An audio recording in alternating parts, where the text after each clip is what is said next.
আমরা টাকা চাই, আমরা রক্ত টাকা। তারপরে যুক্তি দিছেন যে টাকা যে টাকা কিছু রাখতাম, রাখলে লাভ আইব।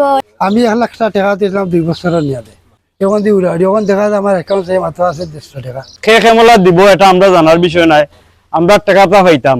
তাই ক্যান্সার রোগে আক্রান্ত, তার কিছুটা পয়সা জমাইছে, ইন্ডিয়া যাইব, কিন্তু তার টাকাটা ব্যাংক থেকে উদাও। মৌলভীবাজারের রাজনগরে গ্রাহকদের কাছ থেকে কয়েক লক্ষাধিক টাকা প্রতারণা করে হাতিয়ে নেওয়ার অভিযোগ উঠেছে Dutch Bangla bank agent banking unique enterprise Kunagaon শাখার দায়িত্বপ্রাপ্ত ম্যানেজার মোহাম্মদ সালমান খানের বিরুদ্ধে। তবে অভিযুক্ত ব্যক্তি সালমান খান নতুন করে এর দায়ভার চাপিয়ে দিচ্ছেন ব্যাংকের মালিক মোহাম্মদ মামুনুর রহমান লক্ষণের উপর। জানা গেছে ডাচ বাংলা ব্যাংক মৌলভীবাজার শাখার অধীনস্থ এজেন্ট ব্যাংকিং এর একটি শাখা রাজনগর উপজেলার ট্যাংরা ইউনিয়নের কুনাগাঁও বাজারে দীর্ঘদিন যাবৎ ইউনিক এন্টারপ্রাইজের নামে পরিচালিত হয়ে আসছে, যার ফলে স্থানীয় অনেকেই উক্ত শাখায় নিয়মিত লেনদেন করে আসছিলেন। কিন্তু বর্তমানে কিছু গ্রাহকরা জানতে পারেন যে উক্ত শাখায় তাদের জমাকৃত কোনো টাকা অ্যাকাউন্টে আর নেই। আমি কুনাগাঁও ডাচ বাংলা ব্যাংকে 1 লক্ষ টাকা আনিয়া তৈছি। আমারে কইছে মাসো 2000 টাকা করে দিতে কইয়া আমরারে লোভ দেখাইয়া আমরারে আনিয়া তৈছি। আমি অনেক কষ্টর বিনিময়ে আমি পয়সাটা জোগাড় করছি। এই পয়সাটা বড় কষ্টর পয়সা। এখন আমার টাকাটা ব্যাংক আইয়া পাই না। আমি অনেকের গেছে ব্যাংকর মালিকের গেছে গেলাম, লখন মিয়ার গেছে, কোনো আশ্রয় পাই না, কোনো উবাইবার জায়গা পাই না, কোনো আমল দেয় না আমরারে উবাইবার। আমরারে সব তোমরা টাকা তোমরা সালমানে লইয়া গেছে গিয়া আমি জানি না। এই আমরা কাগজ আছে, সিল আছে, ইনশাল্লাহ সিল ব্যাংকর 1 লক্ষ টাকা লেখা আছে নি, দেখো আপনারা 1 লক্ষ টাকা লেখা আছে নি।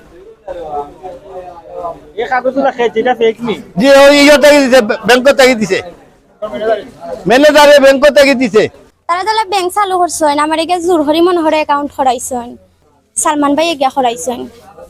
তারপরে যুক্তি দিছেন যে টাকা যে টাকা কিছু রাখতাম, রাখলে লাভ আইব, এনতেনতা কইছেন।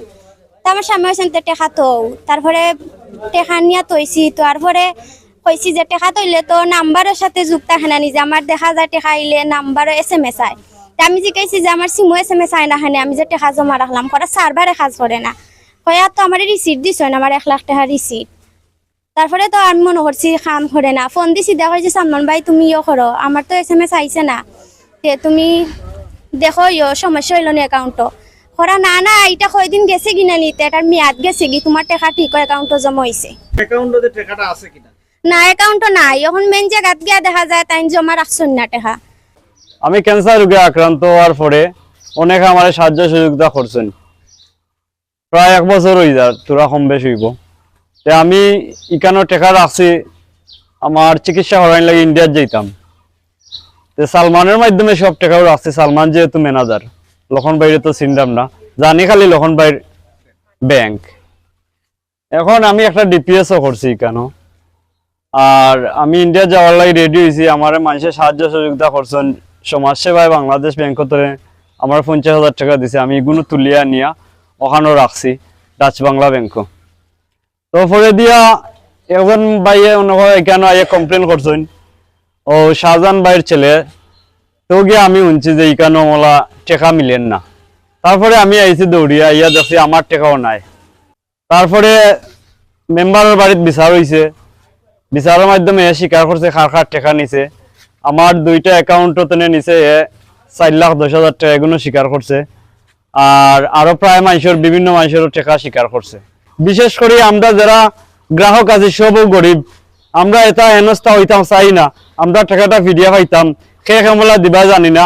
ডাচ বাংলা ব্যাংকের কাছে আমরা অভিযোগ রয়েছে, আরো আমরা অভিযোগ দিমু, দরকার আইনগত ব্যবস্থা নিমু, কিন্তু আমরা টাকা পাইতাম। লগন মিয়া ব্যাংক করলেন, তখন মিটিং করে আমরা অ্যাকাউন্ট করার লাই। আমি 1 লাখ টাকা দিলাম 2 বছরের নিয়াদে। ওই 5-6 মাস আগে আমি কইছি বাতি আমার বাতিটা আমার কিছু বেড়াছে আছে জায়গা, আমার টাকাটা এখন তুমি দিলাম। তো আইয়া তুই ফিঙ্গার লই, ফিঙ্গার আনতে ইয়া দিছি। তারপরে আমার কইতে দাদা তোমার ফিঙ্গার লইছে না, কম্পিউটারের সমস্যা আছে, তোমার ফিঙ্গার লইছে না। বলে তখন কিতা করা যায়, বলে এক কাম করো, তুমি তো ধৈর্য ধরছো, তো এই ধরে 1 মাস আগে তোমার 2.5 বছর ঘুরিয়ে দিব, তোমার টাকাটা লাগবে। তখন আমি 30 দিন আগে বুয়ার এখন 8 টাকা দিন দিকে না উড়াউড়ি আমি তো আমার দোকানও বাকিও খাইছে আর বাক্কা পয়সা বাকি খাইছে তো হইলে আমার তো দেনলে নকর সময় তা এখন দিয়ে উড়াউড়ি এখন দেখা যায় আমার অ্যাকাউন্ট মাত্র আছে 150 টাকা আর কোনো টেকাই নাই নাগাঁও রাসমাল্লা বেংক আমি টেহা থৈছিলাম আমার 2 মণির টেহা এখন আমার নাই ওখানে এই টেহাটা মনে করো আমার বাগনি হিসাবে আইছে টেহাটা নিত টেহাটা সালমানে দিছে না হচ্ছে তোমার টেহাটা নিতে তখন তো মনে করো বন্ধ ব্যাংক বন্ধ তুমি ফসিনি বিকালে আইও ফসিনি বিকালে আইলেও হতে মোবাইল লাইনের সমস্যা সার্ভার সমস্যা হরে নেটের সমস্যা হরে তখন তুমি এক কাম করো কয়দিন আমার বইনের আটাইছে ওনার বইন আইতে আমার বইন আইছে ফাটাইছে আমার বাঘ নিয়েও আইছে আর কাম করো ওখান তো অনলাইনের সমস্যা করে নেটের সমস্যা করে তুমি দিয়া ফিঙ্গার দিয়া তোমার বাইক নেম টেহা দিবি ফিঙ্গার দিয়া গেছে এখন বাইকটা টেহা তখন টেহা কোনার খবর নাই। বিষয়টি এলাকায় জানাজানি হওয়ার পর স্থানীয়ভাবে 2 দিন বিচার সালিশের মাধ্যমে বিষয়টি সমাধানের চেষ্টা করা হলে তাতেও কোনো সমাধান হয়নি বলে জানিয়েছেন স্থানীয় সালিশ ব্যক্তিবর্গরা। এদিকে ইউনিক এন্টারপ্রাইজের মালিক মামুনুর রহমান লক্ষণের বক্তব্য, তার শাখায় কর্মরত ম্যানেজার গ্রাহকদের সাথে প্রতারণা করেছে।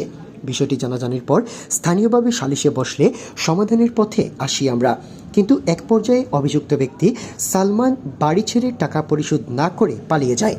আবার অভিযুক্ত ব্যক্তি ম্যানেজারের একটি ভিডিও বার্তায় সে জালিয়াতি করে গ্রাহকদের টাকা তার মালিকের কাছে দিয়েছে বলে দাবি করছে। সে আরও জানায়, ব্যাংকের মালিক যেভাবে তাকে বলেছে সেভাবেই সে কাজ করেছে।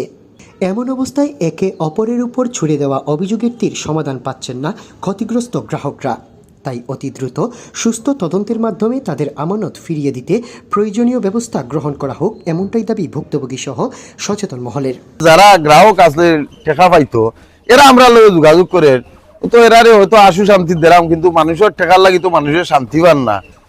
এই হিসাবে আমার বক্তব্য হইল যেই যেসাটা করকা মানুষের টাকা পাইতো, জেলা লোকের টাকাগুন বাইর হইয়া ওই টাকাগুন আপনারা কোনো একটা মর্মে ব্যবস্থা করে দোকা। সালমান যে ছেলেটা, এই ছেলেটা আসলে আমাদের বাসায় এই ছেলেটা হইলে একটা প্রতারক ছেলে।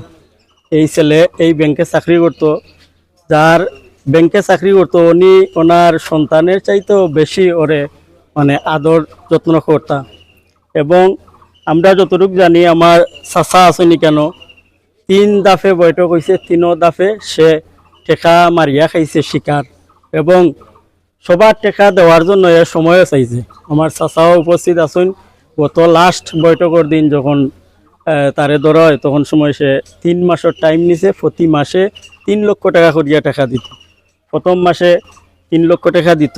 আর আমরা সবে মিলিয়া এলাকার ফায়ার পাঞ্চায়েত সবাই মিলিয়া আমরা যে ব্যাংকের চেয়ারম্যান আছেন মামুনুর রহমান লক্ষণ সাহেব, ওনারে বলছি যে আপনিও কিছু সহযোগিতা করেন করিয়া আমাদের সবার মনের ইয়েটা হইল যে যারা গ্রাহক ওনাদের টাকাটা পাইতো।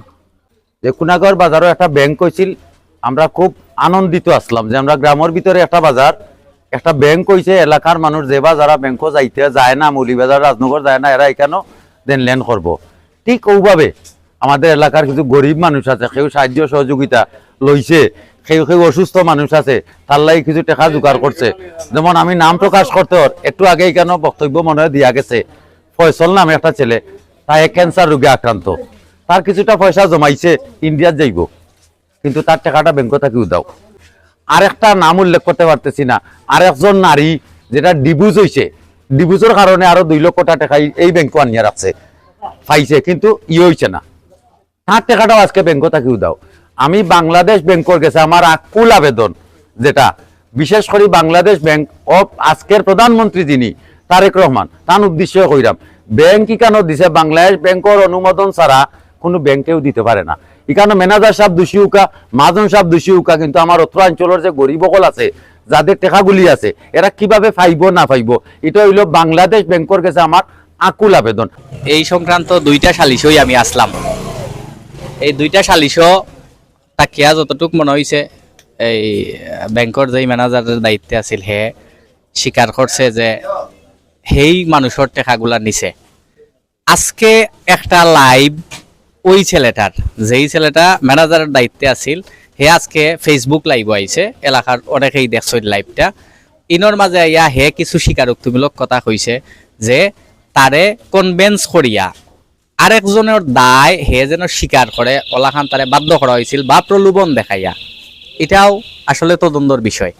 প্রতারণার কৌশল হইল যারা যারা যারা গ্রাহক যারা তারার ফিঙ্গার দিয়া কিছু মানুষের টেকা নিছে গিয়া ফিঙ্গার দিছে, কইছে জমা দেওয়ার সময় কইছে তোমার টাকা জমা না কইয়া ফিঙ্গার নিছে গিয়া।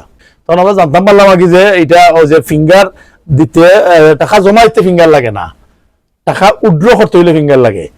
হে অলরেডি উইথড্র করার লাগে এই টাকাটা মানুষের ফিঙ্গার নিছে কি নিয়ে টাকা উইথড্র করে লিছে কয়েকজনের, হ্যাঁ করে লিছে।